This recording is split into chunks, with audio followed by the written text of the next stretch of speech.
All right, I'm Coach Skelton, and I've got with me today my super twins, Kyle and Carrie Cooley, who are seniors. This is their second year on the bowling team, and we've got some really good expectations for the upcoming season. Our girls have been to the sectionals, which is the next level in the playoffs for 3 straight years now, and to go to the sectionals, you have to finish in the top 2 in the regular season in your area, and basically they crowd the area with 6A and 7A schools. We had been in a battle with Northridge for most of them for the first couple years that we were doing this, and then in fact a couple years ago we tied for first place. Then last year they bumped ACA up into our 6A 7A area because they were the defending state champions, and they're once again the defending state girl champions. But our girls went 12-2 last year in regular season, and our only 2 losses were to ACA, but we were closer to them, I think, in competing than any other team in our area. So our girls are returning, I think, all of our starters, so except maybe one. And Carrie is one of our top bowlers, and Carrie bowls on Saturday mornings. And the Saturday morning league is a real key to improvement. Bowling in the youth leagues on Saturday morning, that's where you get experience and from learning from folks like Jim Spitzley and others that are involved, and parents like Tristan Simpson, who also Tristan and Tanya Simpson, whose daughter Leah is a junior on our team, and who coaches have told me is the second. They rate her as basically the second best girl bowler in our area. I'd like to think she's the best. All right, and she's a junior, and she's made the top 8, which they do at sectionals. They recognize the top 8 bowlers every year, and she's been our anchor bowler, and we look forward to that. And Carrie and the other girls that are returning are going to compliment her. And I think our girls' goal this year is to take that next step. We were just short last year, I think, of making the state tournament, and this year we want to be in that top 4 at sectionals to go to the state tournament and see if we can compete there. And it's a tough road because when you get there, there's a bunch of 7A schools from Birmingham and Huntsville that are there, but just to be able to get there and to get that feel of competition will be a great expectation. As for our boys, Trent Frith, who has been with me since 9th grade, is a junior. He's been our anchor bowler. He may still be our anchor bowler this year, but he's going to get a lot of competition from this young man who's a senior on my left. Kyle has been working very hard. He sent me a score the other morning. We were talking about this, and was that your highest score so far? Mm-hmm. Kyle sent me a score, 206.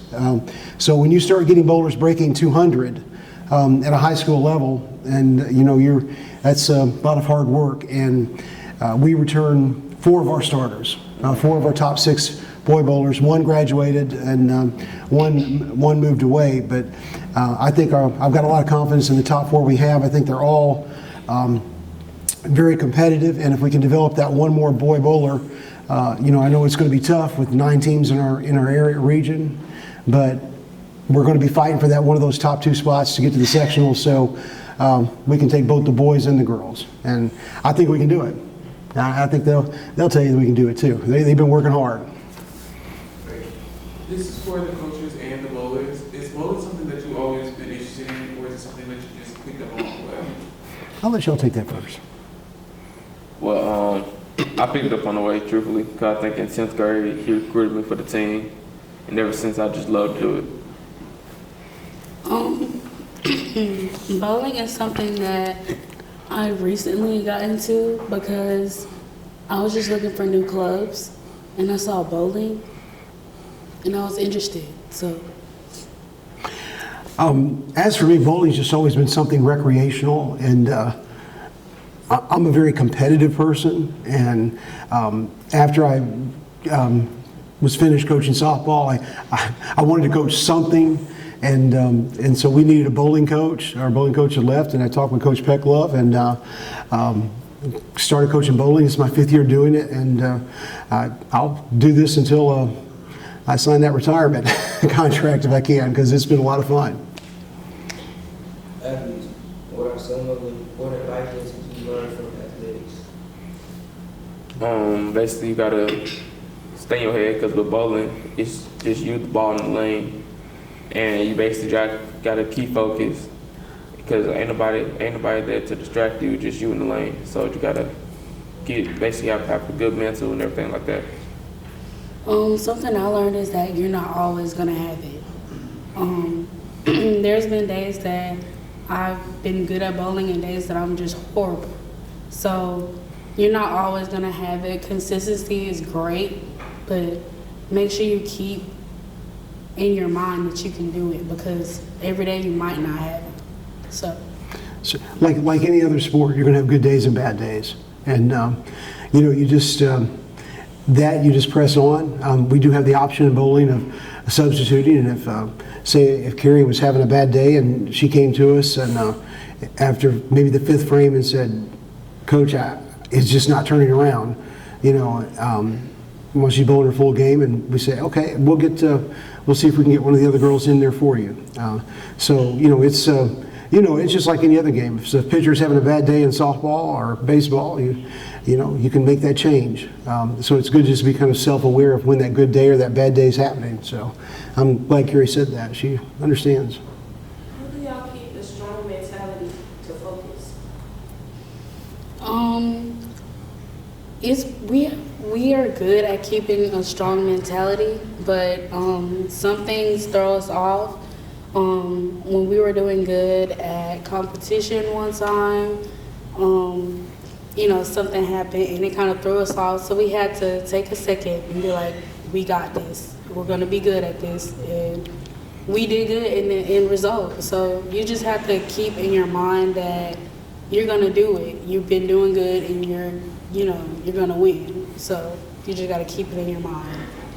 Like she said, if anything happens, you just gotta tell yourself you got this. Like consistency, it's like it plays a good part in bowling. If you hit your mark every time, you're gonna get there. So yeah. Yeah, bowling is a sport that's really governed by etiquette, and it's a gentleman and a gentlewoman's sport.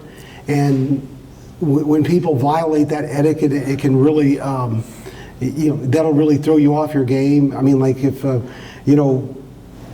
time we were bowling against a team that was doing softball cheers while we were trying to bowl, and that was very distracting, and I may have let their coach know that I didn't appreciate it too much. Last year at the regionals, we had another coach that chose to stand up and try to intimidate Leah every time that she bowled, and there came an opportunity, and as her coach, I let him know that I did not appreciate that, and there's just things that that will throw people off, and you have to just kind of roll on, and I mean it's bowling, but I'm competitive, and I'll fight for my kids, just like I would if I was coaching softball or basketball or baseball or any other sport I've coached in my life. So how do you teach them to not react in a different way to those type of situations? That's a good question. I let my coaches calm them down, and I address the situation. So I said, let me handle that. Because if they if they want to clap back, when somebody starts doing cheers, then that's going to get them out of their focus of bowling. That's and then just because somebody does something like that, we don't need to do that. Just because somebody else is unclassy, we don't need to show a lack of class. Because it's just we want to look good representing Bryant. To be honest, when we go to sectionals, and we're one of the few predominantly African American schools that are there, and so we understand that there's different eyes on us, and like the coach that was last year, and so we don't want to clap back in a way that's going to misrepresent our school, and so I said, let me handle it, and because like I said, yeah. Good. You've already kind of addressed the sportsmanship piece. My question is, with it being such a concentration sport, I see some people kind of get a little hype and some people, so how do you kind of balance getting excited when you do something well and kind of making sure you keep your concentration and your focus with the sport? Don't take that one, because we talked about last year about how you cheer after a good So shot. we have our own set of cheers. So to control our excitement, we just keep the same cheer. Like if we hit a strike, we have the same cheer each time. So it's the same energy for each one, whether it's a spare or a strike. We keep the same energy. So if we get excited, we're excited for everything. So it's not overly hyped. And it's not during when the other team is approaching the lane. It's like if Carrie hits a strike, you know, the team's going to, you know, do a little cheer to congratulate her right after that. Our biggest cheerleader is graduated. So, I mean, Mackay, you know, Bill Richardson. So somebody's got to step up and take Bill's place this year. But I mean, how did you guys handle that? We were all calm, to be honest, but we were just trying to help with the girls' cheers, because we don't want anybody feeling bad about if they got a gutter ball or anything like that. So if you got a strike, we tag you on, say yes sir, or like if you got a spare, like good stuff, and we don't, like bowling's like, with the sportsmanship wise, it no matter what team you on, who you play for, who you are, you gonna tell them good job, good shot, no matter what. It's just like you gotta head by the fella. You feel me? So Even if we have a bad game, we always have our chant after everything. We all say "Be high." Be every high. time.